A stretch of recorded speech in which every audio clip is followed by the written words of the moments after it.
Hey,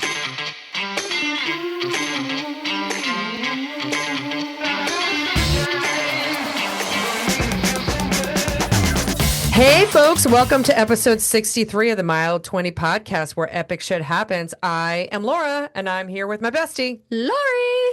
And we have a fun, I'm going to call it a crossover episode today, where instead of Lorri and I talking about races or interviewing people, we are in the hot seat and we're getting interviewed by Alec McChesney, who is the podcaster running Activating Greatness podcast. Yeah, he's such a great guy. He is awesome. I really, really love talking to him. And I think you all are going to really enjoy this episode. And he's got some great content on his podcast as well.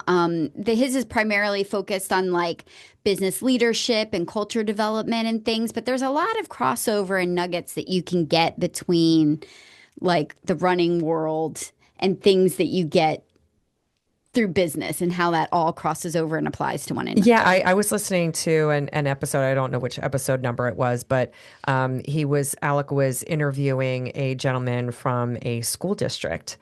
And it was interesting because, I'm in business and, we just do life in general, right? Yeah. And there were so many things that this person who is in a totally different industry that I was taking away from the conversation, that it wasn't even just like business stuff, but it was also some life things as well. Yeah. And I don't know, I really, really enjoy the content. So really, really highly recommend everybody checking out this podcast as well. Activating Greatness. So what you been up to, girl?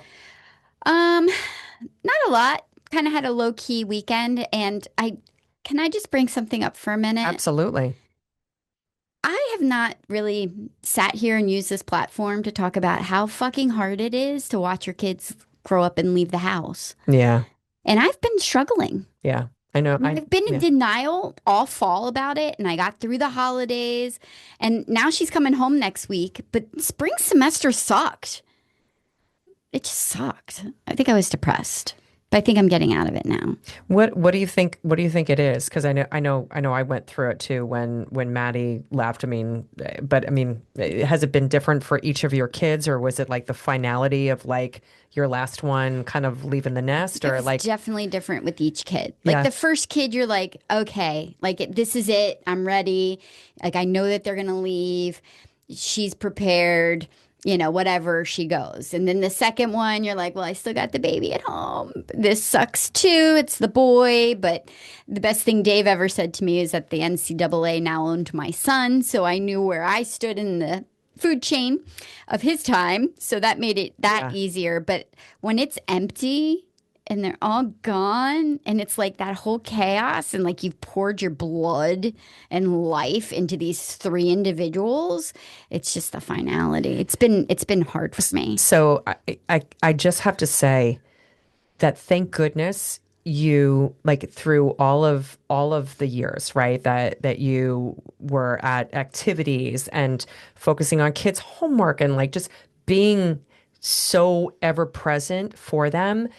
Thank goodness that you still kept a part of yourself and you carved a part of yourself, because there are many people out there who have they've either like, done like all the kids stuff, right? And then all of a sudden the kids leave and they're like, holy shit, I don't even have a hobby. Yeah. Right? Like I don't run. Right? Yeah. But you don't just run. You backpack, you cycle, you have your volunteer events and so forth. Like imagine if you had just completely lost yourself. Yeah. Like in that regard. Like I already feel very lost. Like I can tell when I'm in a funk. Like my productivity like sinks to almost nothing. I know you've been in a funk. But I get out of bed, it's a different type of, it's not like clinical depression, but it's just been really, really tough. I did go see her on Sunday. Yeah. Which we had a really great mom and daughter day. That's awesome. Yeah, and I got to check on her, and she'll be home on May 8th, so I'm excited about the summer, but yeah, I realized I was doing everybody a disservice by not really talking about what was going on with me. And it's been hard. Even though we've had some great weekends, like Austin was super fun and Myrtle Beach was fun. Like I've had stuff going on. It's the day-to-day. It's the day-to-day grind when they're not around, just doing the mundane shit. Yeah. I love the chaos. Yeah. Like somebody was like, oh, you gonna ever go down to one dog? I'm like, no, because that's the only chaos I have is having two crazy ass dogs. No, I need the gas. Yeah, Yeah, yeah. anyway. Yeah, no, I remember the first semester that Maddie went to college. Now that this was back in what, 2000 Dot dot dot. dot dot dot. Oh crap, I can't even remember. It was a really, really long time ago. 2014, where she went to college because she graduated in 2018. Yeah, Yeah. that makes sense. And so, like, I remember that whole first semester just being sad but not admitting it, Yeah. right? And it wasn't Because we have like to be strong. yeah, but it wasn't even like this, like, like one event. It was just like, acknowledging that you're not part of their day-to-day life. Like you're still important to them. It's just Yeah. your role now like completely changes. Yeah. And, you're now a phone call. You're not like, hey, I'm just gonna, roll right into the kitchen, have a conversation with mom. Yeah. And that was a big adjustment. It is. And I love my husband. And he knows that I've been in a funk and I had to sit down and tell him, I'm like, Dave, this has nothing to do with you. Yeah. Like, I know you may be feeling that there's something off with me, but this has nothing to do with us because I love you and you're amazing. But damn, this is hard. Yeah. I Yeah. was not prepared. It, I it, was it prepared, gets it but I gets wasn't. better. Yeah, I It know. will get better. It just yeah, it's just finding your new normal. Like Yeah. not only for yourself, but with your relationship with your adult child.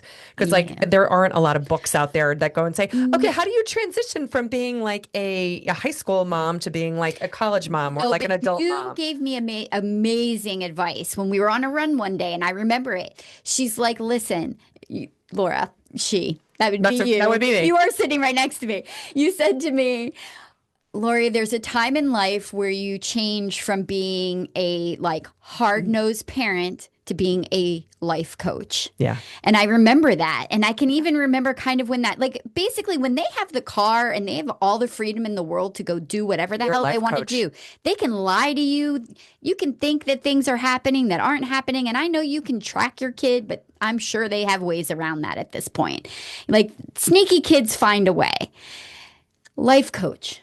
Yeah. You turn into a life coach and you have to make that transition. But The hardest thing. Well, can't it they was. just stay I'll small? share a story with our listeners that I know I have shared with you. So when my daughter Maddie was in college, I used to help her like if she needed help like editing a paper and stuff because this is before the age of like AI and all that shit, right? Yeah. So, I would help her every once in a while because I'm really, really good at editing. Like that's a skill set I have, right? And so, but she needed to give me lead time because, working, I'm busy, I'm running, all that jazz, right? So one night she calls me and she's like, it's like 10 o'clock at night. And I never forget, I'm laying in bed with Jim and we're both like watching TV or whatever. And so I pick up the phone because I'm like, she's calling me at 10 o'clock at night. Like, what's the matter? Right. And she's like, Mom, like, please don't be mad at me, but I have a paper due tomorrow and I need you to edit it. And I was like, wait, it's due tomorrow and you want me to edit your paper right now at 10 o'clock at night? I was like, I'm not doing that. No. And she's like, but it's due tomorrow. I was like, and you know what I said to her? That's not my problem. I was like, good luck on the paper. Let me know how it goes. And I was like, have a great night. I'll talk to you later, sweetie. And I hung up the phone on her. And my husband looked at me and he was like, holy shit. And I was like, life coach, baby. And you know what? That was probably one like the last time she did like, first draft equals final copy. Right. So, it's like, it's one of those things where you're like, hey, man, you know what? Sometimes you gotta be able also to let your kids fail, but also know that you're the safety net for them too. Right. Of You know? course. So, Yes. yeah, but that's great advice. Yeah.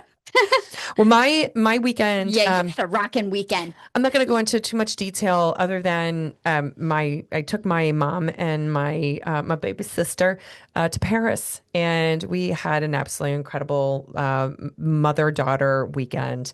My mom's 81. I think we clocked in at about 24 miles over 2.5 days. That's incredible. So I think we both established that, like, when you get older, don't give up the stairs Steps. because we realized that mom at 81 is step challenged and like I don't think I'll ever give up now my 2-story house because like you don't use it, you lose it. But that aside, we had an absolutely incredible weekend. We saw some incredible things. I love it that, my mom and my sister and I got to just experience it together. So I'm going to apologize in advance for how long this episode is going to be, but I have to ask a question. yeah, Just give me one, like, what is your most memorable bonding moment between you and your sister and your mom from the weekend? Because I would love to hear that. I think it was us going to the Four Seasons. We went to La Galerie. My mom had never been to like a very, very ritzy place like that before, and we ate at like a five-star restaurant. And she was the first time she had ever tried a macaron.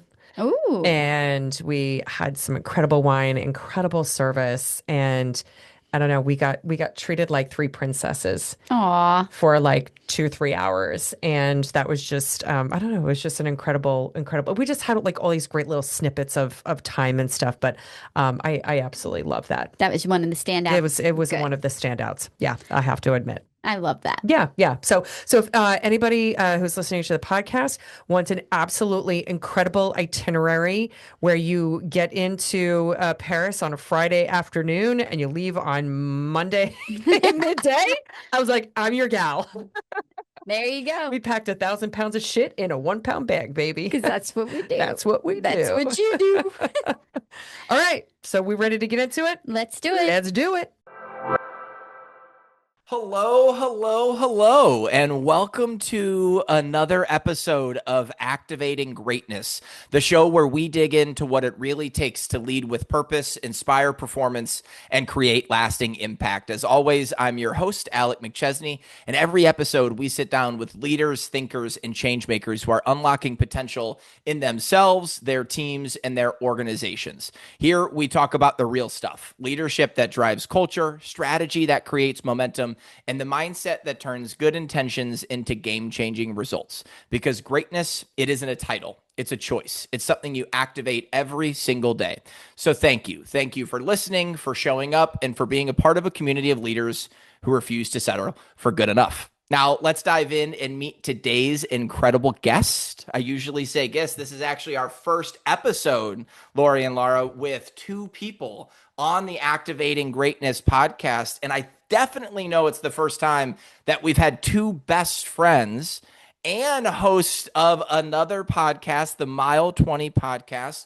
Together, these two have completed the incredible challenge of running a marathon in all 50 states. And along the way, they've collected unforgettable stories filled with heart, humor, and a whole lot of adventure. Their journey is about more than miles. It's about friendship, resilience, and saying yes to doing epic things. Whether you're a runner, a traveler, or just somebody who loves a good story, I know you're going to love this conversation. And I am excited because we've had an NFL quarterback who moved into the art world on this podcast.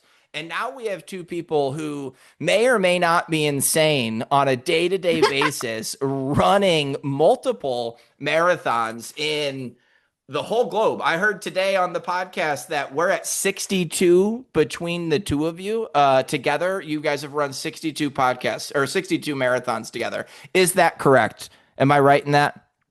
We've ran 62 together, but we are at 72 marathons total with us both.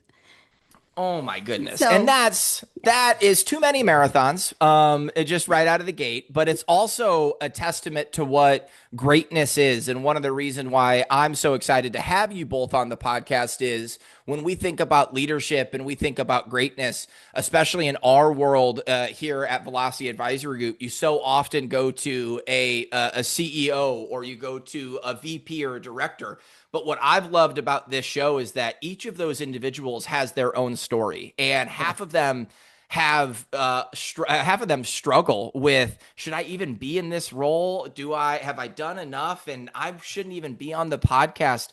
And greatness and leadership takes all different shapes and sizes. But I think the thing that has remained through now 30 episodes of our show is consistency, discipline, and community. And the two of you just live that on a day-to-day basis. And so I'm really excited to ask you guys some questions. But before that, would love to give you both the chance to maybe, further introduce yourself and maybe give a little bit of background on Mile 20. My name is Lorri Feckman. Hello, Lori. Hello. Hey. I am a retired stay-at-home mom. I love it that you laugh Graduated. every time you say that, dude. Yeah, I was She usually does it with air quotes too. So I'm a retired retired stay-at-home mom. Yeah, yeah. I've spent the last 20 plus years raising my kids. I mean, back in the day, I had a Bachelor of Science in biology with an emphasis in zoology, and I worked in that field for a bit until I got pregnant and decided I wanted to stay home and raise my kids, which is a choice I've never regretted. Moved into running to have something that was mine. I was diagnosed with hypothyroidism in my 20s, and I was prone to gaining weight, and I like to eat and drink. You still So do. I do. And running became a way to mitigate some of the damage that I could do to my body. And Still then does.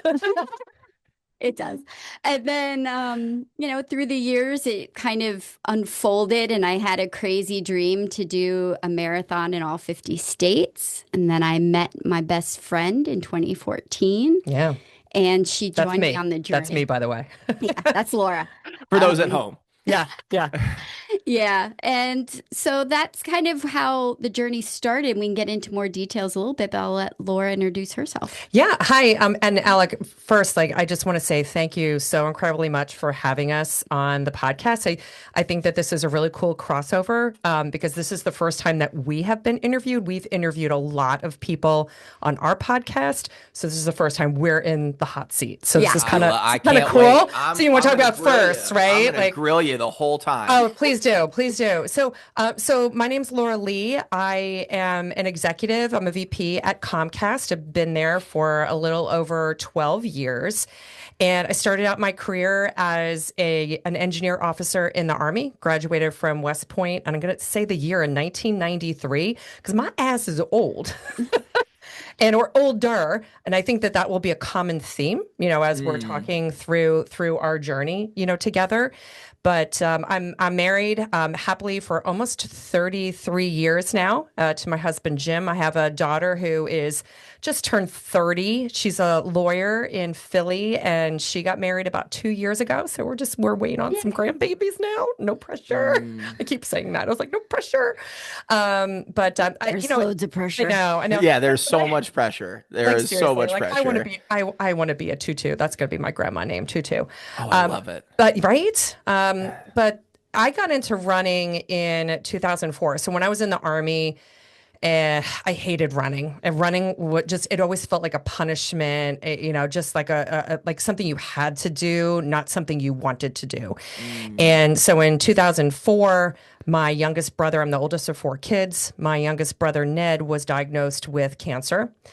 And unfortunately, he lost his battle. I'm sorry, in 2003. And in 2004, he lost his battle with cancer. So, I was in my early 30s trying to figure out how do I cope with this? How do I, do I go into, some counseling groups? I found the Leukemia and Lymphoma Society, and I always loved a challenge. And part of their program was a thing called Team in Training, where you sign up to run a marathon, and they help you train. It's a 20-week program. They still have this program in place. So you could go out to the Leukemia and Lymphoma Society or teamintraining.org and check them out. But I was like, you know what? I'm going to sign up for a marathon and raise money for the Leukemia and Lymphoma Society in memory of my brother. And I figured I'm going to be a one and done. I ran the Disney Marathon because that was one of his favorite places to go.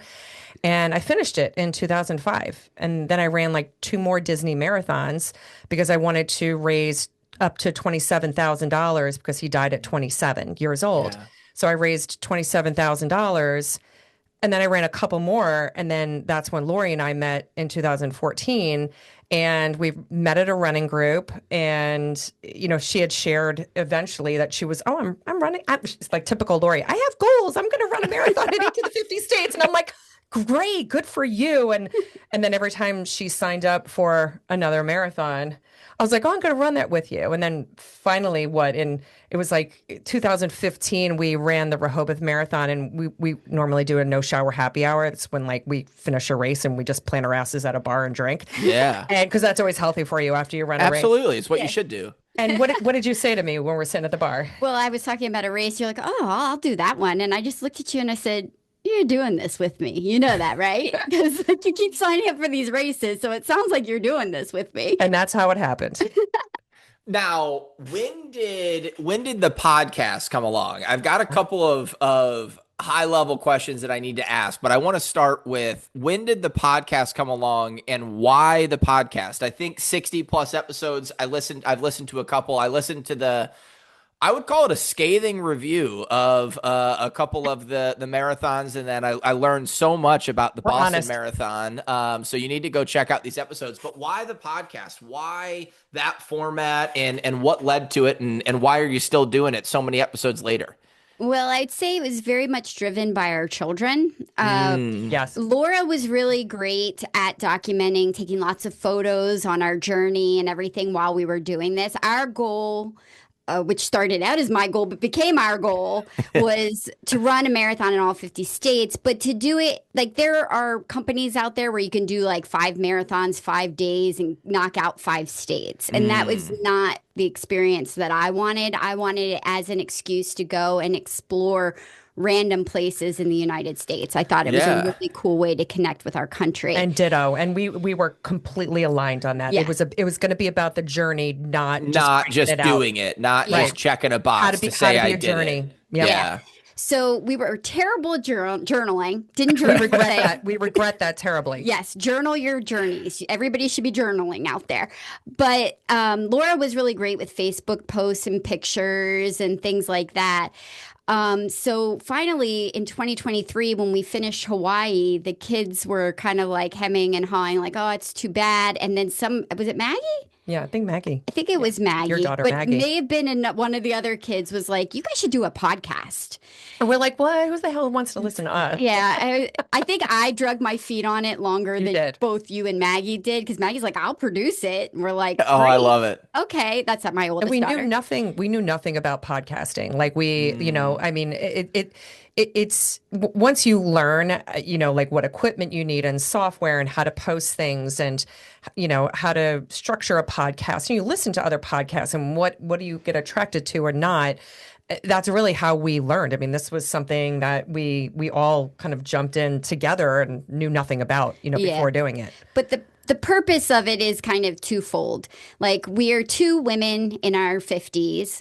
Kind of like in that place in life that's similar to like mile 20 of a marathon. So at mile 20 of a marathon, we have notoriously started for a long time now. Not started. For a long time. Started? I don't know. I always get embarrassed to talk about it. Please go for it. It's not. You do cocktails at mile 20, man. Yeah. Like every I've race. heard you're hiding alcohol at mile 20. We do that's every when race. that's when you hit the wall and you have made the decision that there's going to be a vodka Red Bull at mile 20 and it's Or gonna Prosecco or Beer. and it's gonna give you White Claw. that boost you need for the final 6.2. It's a mental distraction, and I think that it started when we did the Philadelphia Marathon in 2015, and Lorri hit a point in the marathon in a town called Manayunk, and Conshohocken Brewing Company. They always have folks out there with little cups of beer, and she's like, "Screw it, I'm just going to take one," and she took one going out. And then, we doubled back on the same location. She's like, I'm going to take another one. And next thing you know, we're running back down freaking Kelly Drive. And she's running like, woo, I'm like a pony. I'm going. And I'm like, what the hell? And she's like, we're going to do this every race from now on. And I just stuck. And I couldn't drink any of the beer because I'm like, I have no idea what you are experiencing right now because I have a gluten allergy. and I was like, there wasn't any gluten-free beer. So that is how that started. Yes. And the equivalent there is now in your 50s, right? You talk about some people have just made that choice to say, I've hit my 50s. I'm going to hang them up. I'm going to get old because I stopped playing and I'm just going to let it go by the wayside. Yep. And this kind of analogy of No, I'm just hitting the wave here. I'm gonna add a little glass of prosecco or a G&T, and that's gonna get me to the rest of the way. That's kind of the thought process here with mile 20 and the 50s, right? Yeah, It it's is. kind of like a that beautiful parallel. Like Mm. it's a hard time in life mentally. Like you can definitely succumb to a lot of the challenges. Menopause. Menopause for Menopause. women, it Menopause. sucks and it's like getting hit with a Mack truck.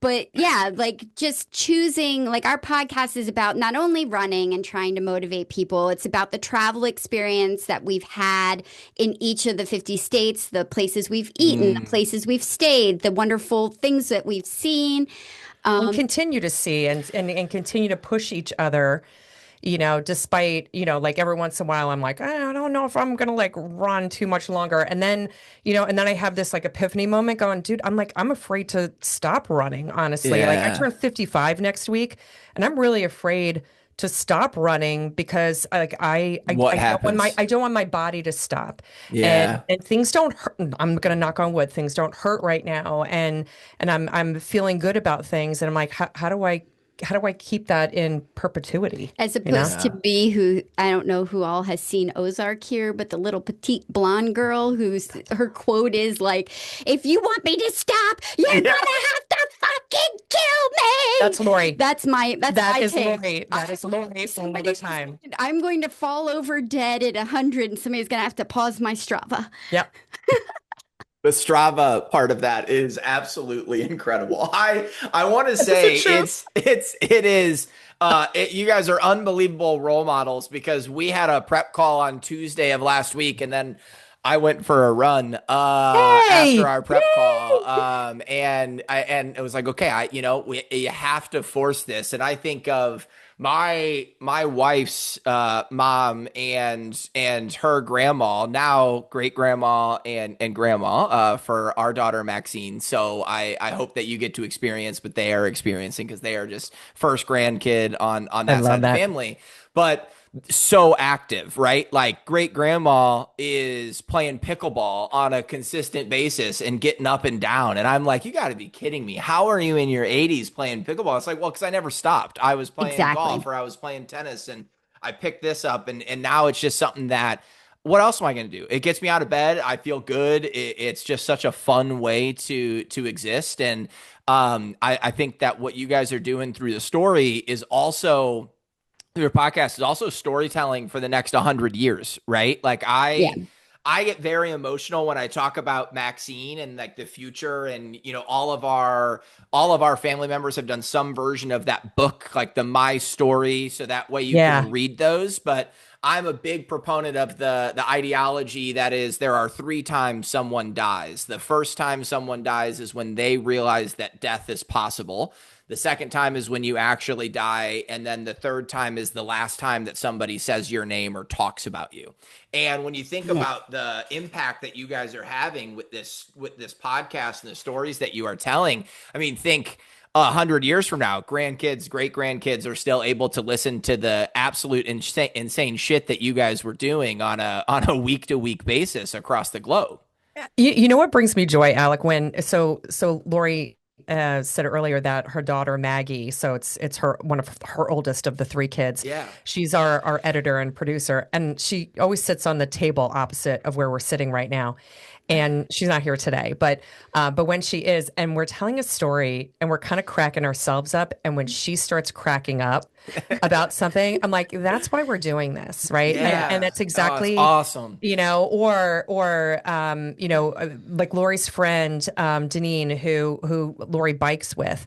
Deneen just ran her first half marathon, and she Mm. listens to every one of our episodes, and she's like all inspired about it, and like hopefully we're going to get her to run a race with us. But Yes. Oh, but but these are the things that, even if we're touching, 10 people's lives, 20 people's lives out there. And, or like you, like, hey, you know what? I went out for a run because like Yeah. these ladies who are in their 50s are freaking doing this like every day and like, like, and Yeah. it's just something that like, you see somebody else doing something and we don't do it like really, really well. We're not experts. Oh, I'm terrible we're at not it. out running like sub 2 hour marathons like in London the other day, Which is Yeah. Yeah. incredible. which is It incredible. is Just shout incredible. out for Oh my that. But goodness. but we are the back of the pack, right? We are The like a mullet. grinders. We are like a mullet. You have Yeah. business in the front, party in the back. We are the mullet in the back of the pack. I Yeah. don't I don't That's love it. that. I don't love that for you guys, depending on the era that you are in. I know the mullet's coming back, but I think we can come up with a better analogy We are the than back. the We are the mullet. back of the Packers. We are the Ah, party in the back. We are the Yes. party in so the back, and like, and so we're not out there breaking records, but right. damn We're it, like finishing. we're finishing every marathon, and we're having a freaking, I would say, 99% of the time, You're having having a a blast blast because doing. there have been some. Well, this Yeah. season, I would say 2026, maybe more like 60-40. It's been a 60-40 maybe this year, but it's still got all of them done. So I need to ask you a tough question. I think back to my sports days, and I used to have these shorts from our high school basketball team that said "Good enough is neither." And Hmm. it is a thought process that I have always thought about and believed in. And it's a part of what we set out to create in terms of the activating greatness, that greatness can look in a ton of different ways. But at the end of the day, good enough is neither. Now, I've had a couple of guests come on and call bullshit on good enough is neither, because some areas you have to be willing to be good enough. In other areas, you have to be excellent. And there is this balance. And at Velocity, we have this question of, is this my best work? And if you can answer that confidently and say, right now, today, this is my best work because I have 63% to give and I'm giving the 63%. I'm curious what your guys' thoughts are as the mullet. I guess we'll go with it for now. What is your thought on the concept of good enough is neither, as you are showing up on a day-to-day basis, and some days you have it and some days you don't, and you still show up? So tough question. I'm curious. Either one of you, go ahead and go. Yeah, I'll take a stab at that one first. I Please. think the most important thing is like defining what your goal is, right? Because if my goal was to be like a really fast runner, I would be doing things differently right now. But if my goal is that I want to actively travel, I want to spend time with my best friend, I want to finish a marathon, I want to have a freaking good ass time, like, and meet people along the way And feel good after the and race. feel good after the race. If those are my success metrics, then you know what? I feel like I'm doing everything that I should be doing right now. But if Yeah. I Oh, I love changed, that. but if I changed what my goal is, right, where it's like, hey, I want to go and get a personal record. I want to Yeah. decrease my race time by an hour. Yeah. Yeah. Yeah. Yeah. Yeah. Like we would do things differently. I wouldn't stop every time, maybe You people get a offer rock in your shoe. like yeah, like or if I had to go to the bathroom, like maybe I would not stop at a porta john, or or and I know we shared this with you last week when we did the pre meeting. Yeah. Lori and I had a marathon in Rehoboth, Delaware in December, and there were, when I tell you, thousands and thousands of geese that were migrating in lines, like rapid lines, It was like along the the shore. ocean tide coming in. It was amazing. Thousands of geese. We stopped in the middle of the race and recorded it because it's about the journey. So Yeah. I think that for each person individually, your greatness is really dependent upon what goals you set for yourself. And if you feel like you are doing everything possible to go and meet those goals, great. Or, if you need to go and adjust them, great. But that's the way I'm approaching things, because again, I love that we can go and do these races. Sometimes back-to-back weekends, or like, I mean, this past fall, we did 3 weekends in a row of marathons, like bam, Oh bam, my bam. goodness. We've run in the past 8 months, we have run 9 marathons. And back in 2022, It was 2022, 2021 to 22. It was 17 17 Oh marathons my in a in a year. goodness. year, with one weekend where we did a marathon on a Saturday and a Sunday in two different Well, states. and I think that was also the same year we did 3 weeks in a row back then too. Yeah. We did 3 and 3 weeks. So to go back to your original question, I feel like, and I feel like, Lori, your goals and your success metrics are very, very similar to Yeah. mine, and that's why we gel. Work so well together. That's Yeah. why we're still doing this. I mean, I would say when I first started running, my goals were very different. I was very much my time focused, but Yeah. I'm going to be real. I was non-athletic in high school. I've never been athletic. I mean, this was something that came on in my mid 20s, and I realized that my goals shifted, especially when I met Mm. Laura. I'm like, to me, what brings me Slow. joy? No, what? No, it's not even about that. But Yeah, really? You can say it. You can say it. it's like also any goal that you're making in life should bring you joy. Right. And if it's not bringing you joy, why is that your goal? And the process should bring you joy. Yeah, I mean, and this really translated. I'll share a work experience. This really translated work wise. Like, I was recently in a role that I just was not happy in, and I had this epiphany moment of like between like running, right, focusing on joy. Lori and I went to an all women's camp last year called Camp Chateau. Highly recommend that. We're not getting Amazing. paid for recommending this, but this was in France, and it was not about like making yourself better. It was about, how do you find those things in your life that bring you joy, and are you doing everything within your control to focus on bringing yourself more joy. And so you find, and probably, you talk to so many people in your industry that they're miserable in their jobs, but man, I'm successful. And it's like, but are you happy? And that's when I'm coaching my team members.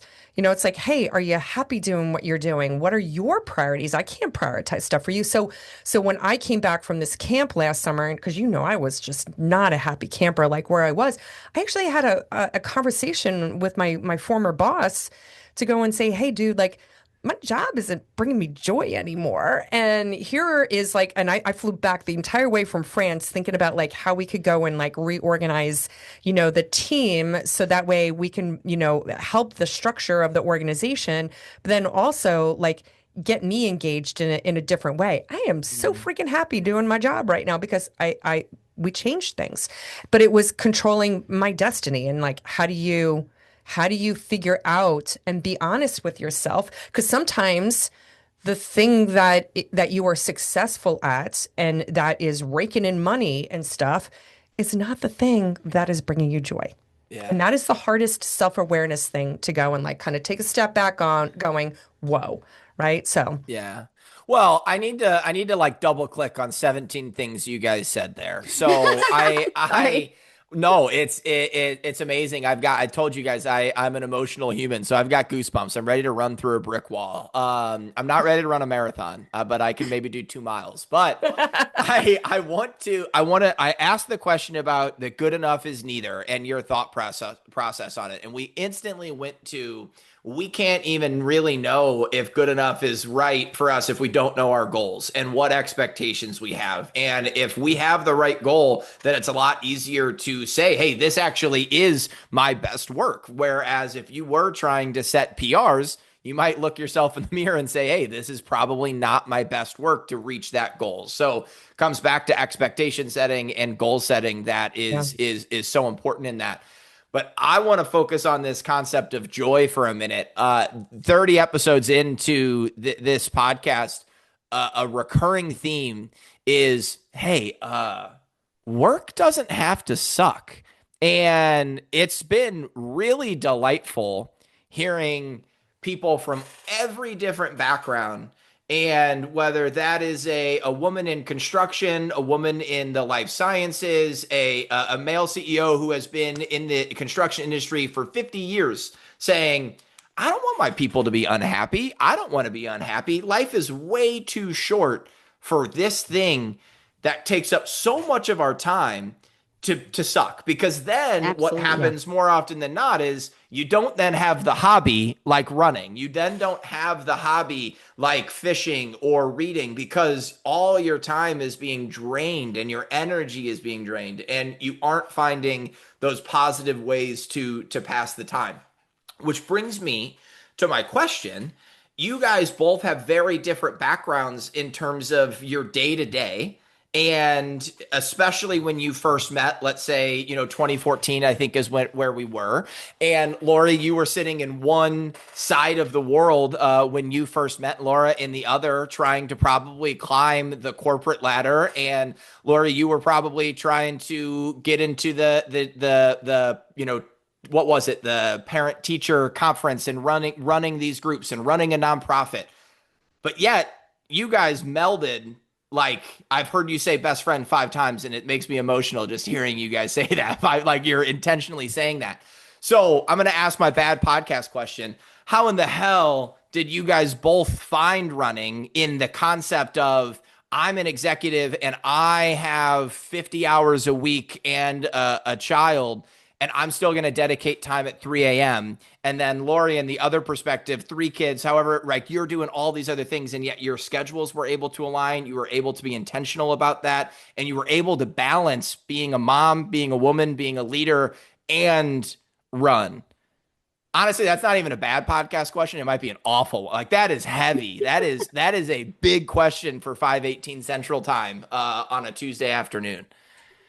I think that it was just us making it a priority, really. We made each other a priority. Yeah. It wasn't even our running. It was like we made each other a priority. Yeah. And it was us because we had the common goal. We met through a run group that met at 5 a.m. in the morning. That's the beauty of running or doing anything, working out at 5 a.m. Really, all other obligations are not there except for the one that you owe to yourself. So if you struggle with motivation and figuring out how to fit it in, nobody needs you at 5 a.m. Nope. And that's your time. Oh, and Take it. We love the early mornings. Yes. So like we would do our short runs during the week at 5 a.m. and we would meet.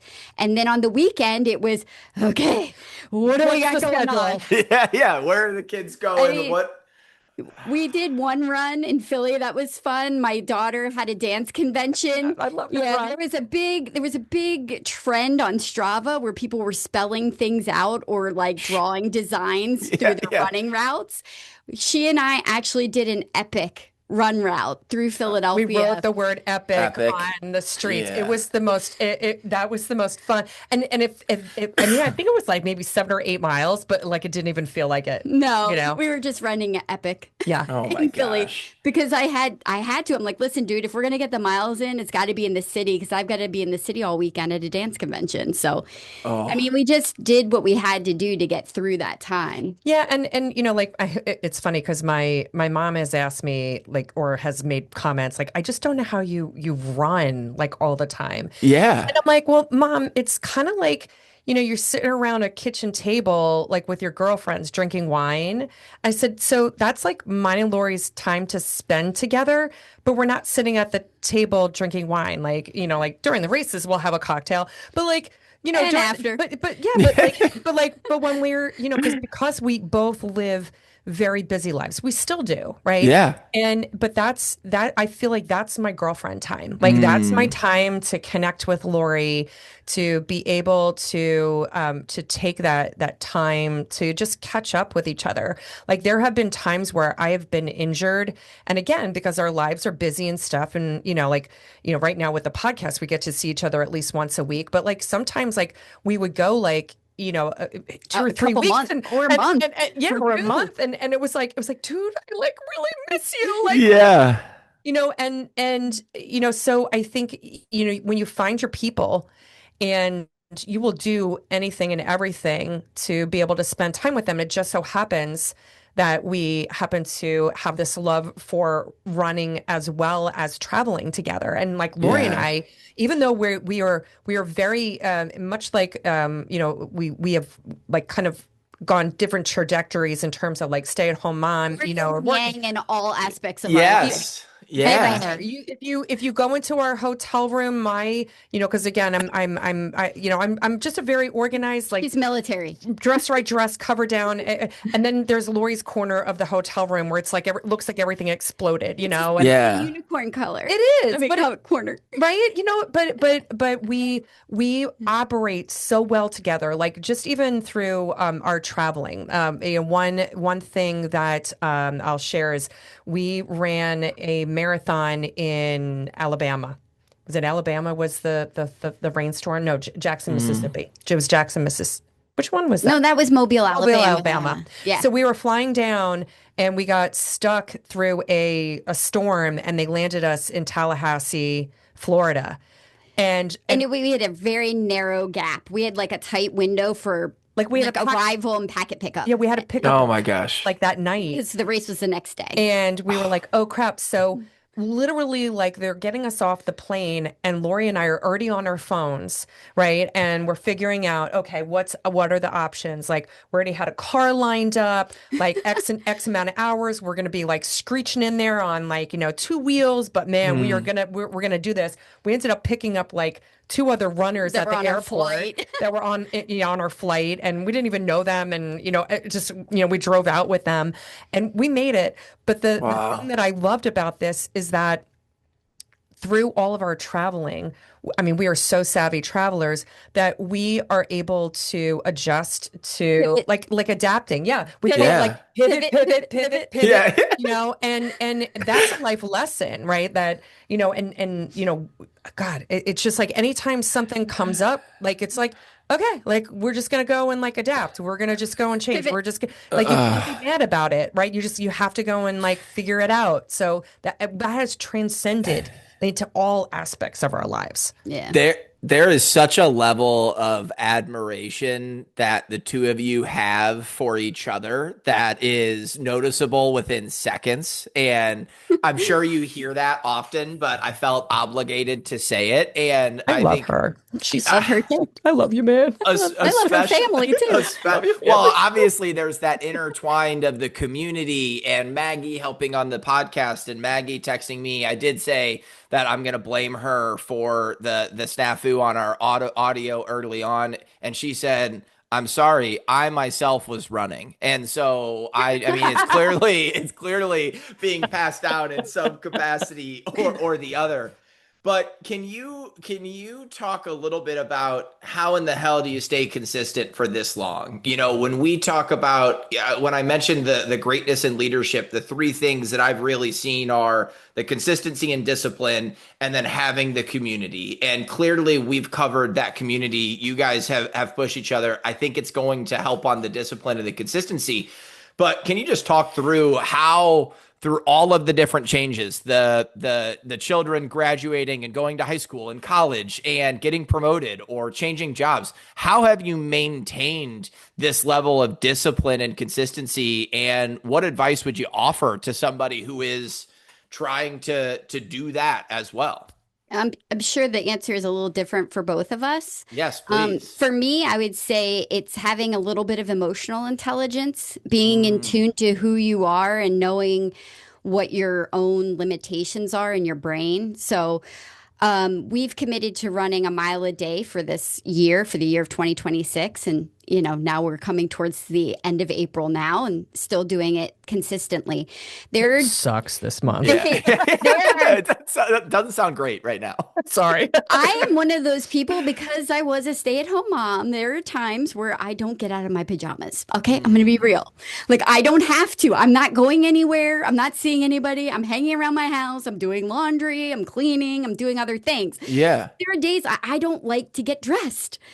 And I'm now committed to running a mile a day. And I know that emotionally, my emotional intelligence, there are days that are screaming at me, I don't want to do this anymore. Yeah.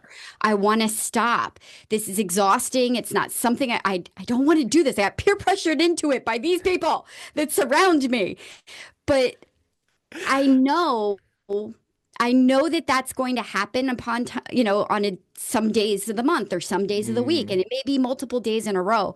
But I also know that I've made it to the end of April, and I know that if I just keep, it's not, it's kind of like what we talked about before. It's not always the small things that make greatness, right? It's the yes. combination of small things that make the greatness. And I think having the emotional intelligence to know that my continuous running of 1 mile a day will make up for an amazing year, even though I don't want to do it today. Like, Yeah. how can I stop now? Even though I really don't want to. And so then you put on your shoes and you get out there and you go do it because you know you're going to feel better afterwards. Yeah, I love that Yeah. answer, Laura. Yeah. So good. Yeah, I absolutely love that. I think for myself, discipline is really about like how you show up when it's like inconvenient, right? Ooh. Because Ooh. I tell you what, how many freaking mornings, Lori, right? Like, because in the morning when we're gonna do our run at like 5 a.m., 5:30, we always text each other, right? Because like we got to Hmm. make sure like the other person's awake because Like, I don't we want to get out of bed and get dressed, and she's right. still snoozing And I'm over still there. snoozing, right? And like I think that maybe has happened like once or It twice, like doesn't in happen all of often. like all of our years that we have been running together. So we do the text, and then every once in a while in the wintertime when it's like That's minus right. 10, and it's like, and I'll do like the it's really cold outside. She's like, yeah, it is. Buckle up, buttercup, and it's like, Yeah. and so that discipline is about like, wow, this is really inconvenient. This is really like uncomfortable for me. Yeah. But it's one of those things that like you got to dig deep. You find the grit because I have this commitment to this person that's sitting to my left here. And the other thing that I think keeps me focused is that results don't come from one big push. Right. Mm. It comes from a lot of sustained effort from those baby steps of things that you just have to do a little bit of.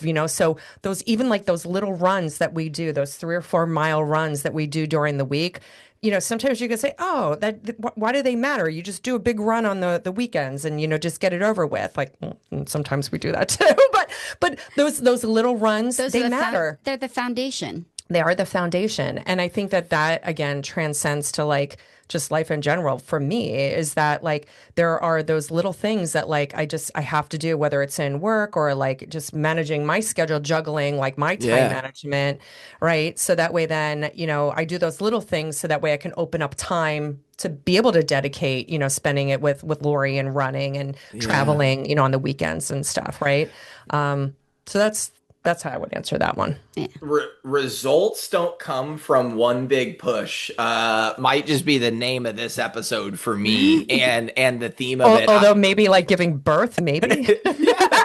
Well, listen, that's a long ass process. Maxine, it took 26 hours for Maxine to enter this world. So I think I'll get in trouble if I say that was one big push. That's very, very good of you, Alec. Thank you. Yes, I'm Smart learning man. every Smart day. man. Every day I get a little smarter somehow. Mostly due to Megan on a consistent basis. But I did, today I actually had a bunch of commentary and had a LinkedIn post about the process, and especially in the B2B world and the industries that we work within, construction and life sciences and insurance, the sales cycle is 12, 18, 24, 28 months.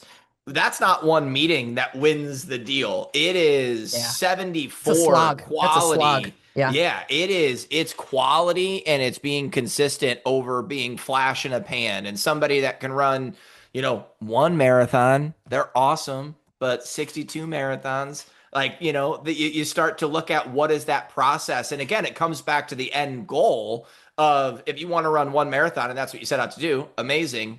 If we want to run one in every state, then the expectations, the output is going to be a lot different in order for us to be successful there.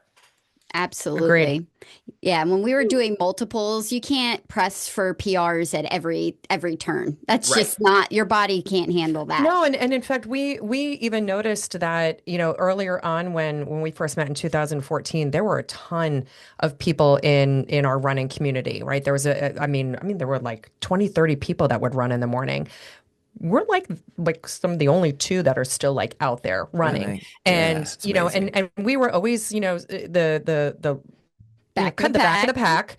And but I think that like you even said the other day, there's something to be said about, that we have not pressed our bodies to the point where we were willing to break ourselves to get a PR.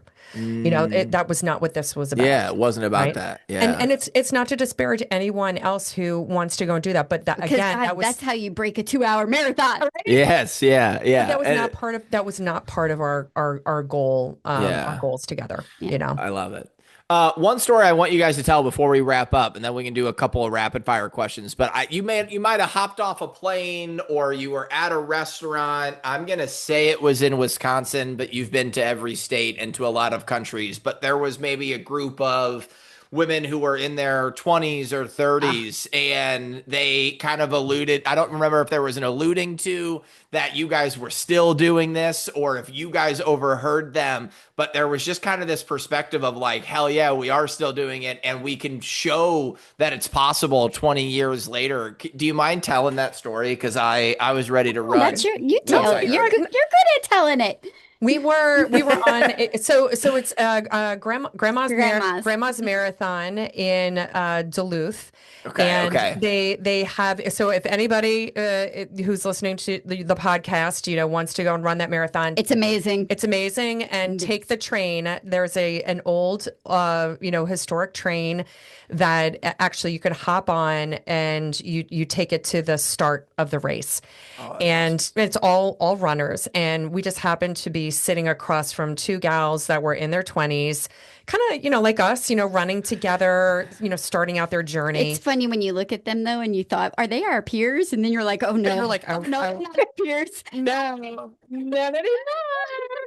And, so we struck up a conversation with them. And at some point in time, and it was a very innocent, comment, because, runners will talk about like, oh, like have you been your favorite runs, and is Yeah. your first marathon? And when people ask us, is this your first marathon? We're like, oh no, this is marathon number 72, Yeah, yeah, yeah, yeah, I yeah. mean, Yeah. so one of them very innocently went and said that, like, wow, I think it's really great that you guys are still out here, like, getting it done. Yeah. And so we got off the train and we were like, it was like, Are we that old? it's like, huh. But then it was like, wow, like it's kind of like the double-sided compliment, right? Where Yeah. it was like, well, wow, yeah, we're not the younger ones anymore, in the field. I mean, seriously, like that's something that we look at now. We're like, do we see anybody else at the start line who's older than I'm us, like, "Oh, that right? guy's got gray hair." That one's got gray hair. Or I heard a woman the other day when we were running in Delaware, at the Delaware Running Festival. There was a woman who was 72, and she was running with a woman who was in her 60s.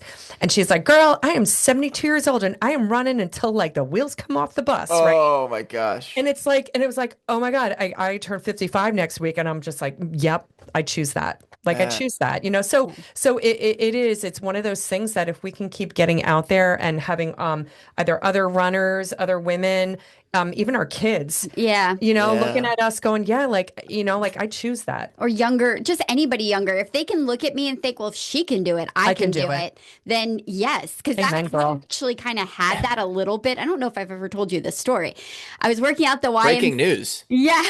Oh This my is gosh. this is this is back in Ocala. There was a woman. So I'd been flirting with doing the Goofy. So the Goofy at Disney is where you do the half marathon on Saturday and the full marathon on Sunday.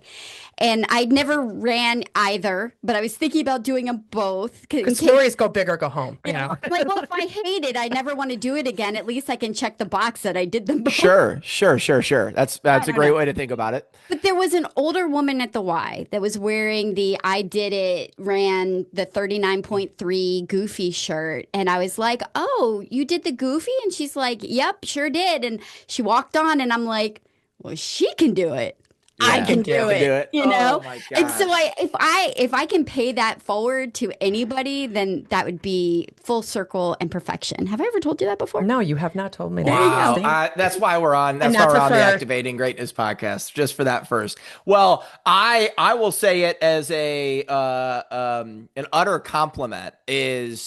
I have struggled post multiple ACL surgeries. And, as a kid who thought their only future was to play semi-professional soccer or basketball in South America somewhere and just live off of food stamps, and then who has had 3 major reconstructive surgeries and has basically been like, well, I'm 27, I'm old. Well, I'm 30, I'm old. Like, it's over for me.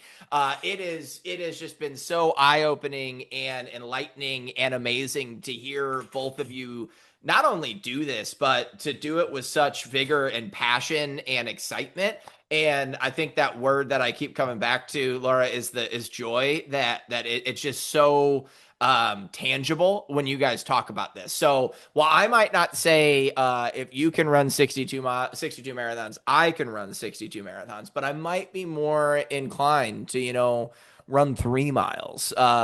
Maybe I'll try to, I don't think I've ran a 4 mile straight since I was 23 years old. So there's But always again, you just don't jump into it. You Yeah. take baby steps and you Oh, work your way up to it, right? Because right, yeah. And if for any reason the knees do become an issue, there are other things to challenge you. You can yeah. cycle, you can Ooh. swim. All these things are lower impact too. Yeah. You So can there's a hike. way you can hike. Yeah, Love there's hiking. I do have to tell you, I told you guys the weird story about how I was born in an elevator before this, but I was ran over by a bike as a kid. I was like 2.5 years old, and next door neighbor, she was 11, just front wheel, back wheeled me, said that I had a Oh, smirk on my face. I lost all of my teeth oh my as a gosh. baby. Didn't have teeth for like 7 years. Had a speech impediment, and every year I asked for my teeth to come for Christmas or my birthday, and they never came. I say all of this to say I don't know how to ride a bike. This is 31 years later, and I was traumatized. And my biggest nightmare is when Maxine's like, I can't wait to ride a bike, and I'm gonna have to learn how to do it with her. So I well, think I'll sometimes when you're a parent, you just you you just find a learn. way. You Yeah, Yep. you find a just way. move on. 31 years of trauma, you tuck it away and you forgive. Lauren was her name. You forgive her 32 years. I still haven't. I never will. Yeah, but here's the But beauty about about riding the bike is that yes. you're driving it. You're in I can control. now run somebody. No, Exactly. Yes. Just No, to no. make sure Okay. it's not Maxine. Yes. That's Yes. all. No, no, absolutely. I can't believe that story is now on the Activating Greatness podcast. And it is I now out love it. there. It's on the record. I've got 4 rapid fire questions for each of you, and then we'll get out of here. I'm just gonna ask it. Either one of you go first, but I want both of you to answer. Question number 1: what is one thing that you do every day to be the best version of yourself? All right, so I have a perfume tray. That's not how you thought I would start this, right? I have this perfume tray in my closet, and you know me, I'm always wearing my perfume, but I have a little plaque that it's like a little wood plaque that I bought. I can't even remember how many years ago, and it says, "You did not wake up today to be a weak ass bitch." And when I put I'm dead serious, every single day when I put my perfume on, that is what I look at every single day.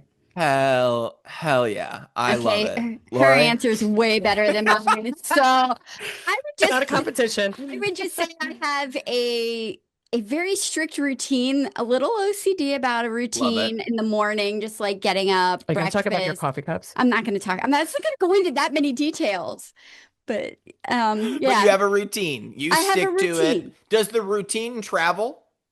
It does because it Okay. like involves my vitamins, and I'll pack all my vitamins Yes. up, and I pack my teas to go. So yeah, pretty much it travels.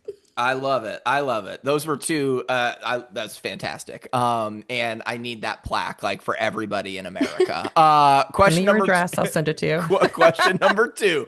What's the most underrated skill when it comes to this concept we've been talking about within consistency and discipline? What's the most underrated aspect of that? For fear of repeating myself, I would go back to emotional intelligence. Ooh, yeah. Like, Yeah. I just feel like people underrate, like, really creating within their mind, like, analyzing who you are and your trends and how you react to things and learning to adapt. Like, I try and tell my kids, like, who you are right now is not who you are later in life. And your mental health and everything surrounding mental health is a practice. It's like yoga. You have to practice it. It's so easy to let negativity and the I don't want to's into your life. But if you are practicing positivity and looking at all the things you're grateful for, I just think that it changes everything. So I would definitely say it's always underrated the importance of emotional intelligence. Right. Yeah, I love that. I And love it. there's this thing from the New York Times called the Good List. So if you haven't looked at this, so I read this article a couple of weeks ago, and it basically this author every day has a like, what's your reflection on the day of something good that happened? And Mm, I have been every day for like the past 2 months, I've been doing this, and it takes me like 2 seconds to go and do. I actually started reading it to my team the other day, and they were like, that's freaking awesome, you know? And yeah. I'm like, dude, it could just be as simple as like, hey, I really enjoyed the fact that like I had a really good cup of coffee this morning and my dog sat on my lap. Like, Yeah, yeah.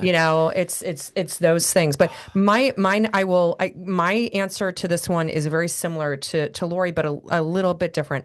I think the underrated skill that I would focus on is being able to give yourself grace. Right. Oh There yeah. is a saying right now, and it's still on the placard. So when Lori and I run through Downingtown, Pennsylvania, there is a sign that says, because they always have like, hey, like, the book fair, is going on, Yeah. or, this and this, the farmer's market is coming up. They have a thing on the sign right now that says, evenings forgive, mornings forget. And I said that to you the other day, and I like because I'm like a pop and I read all the signs when we're running, and I'm like, oh, look at the mile 20 sign, oh, look, running for no horseplay, like, and this sign, evenings forgive, mornings forget. It's like, Yeah. yeah, be able to like just give yourself grace. Give Yeah. yourself grace. It's okay to go and not be perfect at something. Tomorrow's another day. Oh man, those were two fantastic answer. I this kind of bleeds into that. What's something that people need to move on from? I'll take that one first. Yeah. Not not being the best at something. I Mm, grew up as the oldest child, and it was always important to be the best, to do the mhm. best. I was the salutatorian, of my high school. Yeah. It was like always goal driven, goal driven. I think that running is something that I enjoy, but it is very humbling because Yeah. I'm not the best at it, right? When you think about like, running a sub 2 hour, marathon, right? Yes. I think there's memes out there right now. It's like I work really hard at my mediocrity. Right? Yes, Like yeah. It's really Yes, humbling to being be me like it's being just super humbling. mediocre and having a clean house is really difficult. Like it's Right, right. hard. right. Yeah. So I think, like just something to move on from is that, even if you keep trying, like, you were talking about, like, wow, I'm just trying to run 4 miles. It's like, Yeah. dude, just, like give yourself grace Yeah. and be okay with the fact that, like, you know what, a mile is better than not doing anything, Yeah, yeah. and just kind of starting from there. And I love a book. Oh God, the author's name, Darren Hardy, wrote a book called The Compound Effect. And it Mm, talks about you change one little thing in your life, and then it can compound from there. And then you can yeah. change another thing and another thing. So if you change your routine and you, like Lori and I, where you say, hey, I can't get my runs in, or I can't get my exercise in, I don't have any time for myself later in the day. Change the routine. I mean, Lori, busy mom with 3 little kids, when we started going and doing this, Yeah. that was our time, right? And Yeah. and so it's like you change that one little thing, and now you feel this accomplishment, and then next thing you know, you come home, and then maybe you're making your bed before you go to work, or Yeah, you start yeah. your day, or you get out of your pajamas. It's just I know. But the compound effect, I I absolutely love love that that. book. I would highly recommend that one. That's great. I'm going to go off topic a little bit because I Please. spent the weekend well, not the weekend. I spent Sunday night with my youngest daughter, who's a freshman at Penn State. I would say put the damn phone down. Oh, amen, sister. Man, it's so good. I know that there's a lot of important information, and I'm guilty of it myself, but the human connection is the most important connection that we have out there, and you're not going to find it in your phone. I know you feel like you are because social media has told you you are. You are not, in fact, going to find it there. You Mm, need to find it face to face, face to yeah. face. I can't echo that enough. It is like Megan and I both realized it.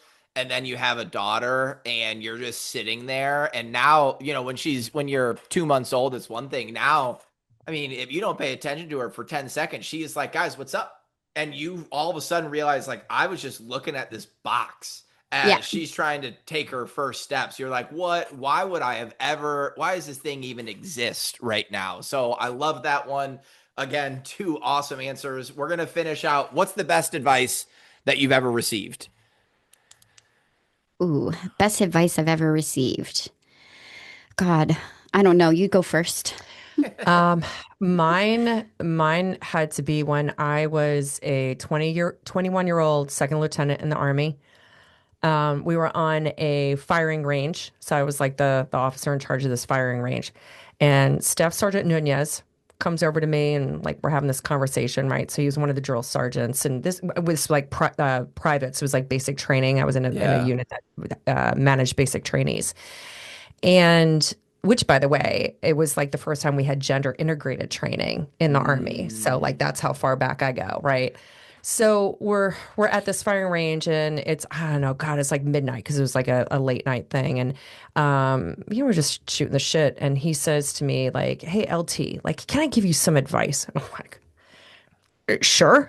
Like, yeah, yeah. can I say no? Like, Yeah. and he was a super nice guy. So I was like, yeah, yeah, yeah. And so the one thing he said to me was, hey, always make sure that that little butter bar that's, on your collar. So it was like my second lieutenant rank. Mm, Don't let that make you think that that's what earns you the respect, like your title.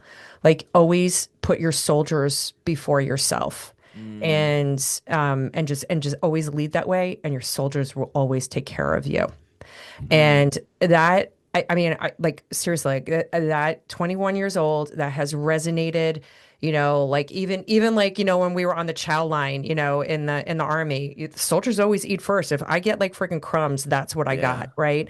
And it's the same thing like with Lori and I, right? It's like you put the other person before yourself, Mm, like in times when I have been in distress, right? In races, right? I know that she has my back every single second, and vice versa. It happens more when she's got my back because like she's always like the jolly, yeah, little yeah, yeah, jelly yeah. bean in the front, like, but and it has transcended into like, my work life. But Yeah. it's always putting other people first, being that servant leader. And that was the best advice I could have been ever given. Oh, I love it. I'm really struggling with this. I'm going to be real. I'm like I, trying to think about good advice that I've been given because I feel like I've been guided so many different ways before. But I would say probably before I got married, I think I was told that as a bride, which I've carried this over to me through leadership positions. Like I mm, was the PTO president for my yeah. kids' elementary school. I was president of a couple of the dance parent organizations. So what I learned was that they're like, hey, the bride sets the tone. Like if you're going to be a bitchy bride, nobody at Mm, the wedding is going to be having fun. So yeah. you need, and I don't think she was saying that because I was being bitchy. I think that they were just making me self-aware that if everybody's going to have a good time, I had to have a good time. And I think that Mm, that translated into organizations. Like when I took over for the parent teacher organization at the elementary school, the previous board had a lot of drama involved in yeah. it Yeah. and there was a lot of cattiness, and I had decided that the incoming board that I was president of was going to get shielded from all of that. So like people would come to me with drama and it would end and stop with me.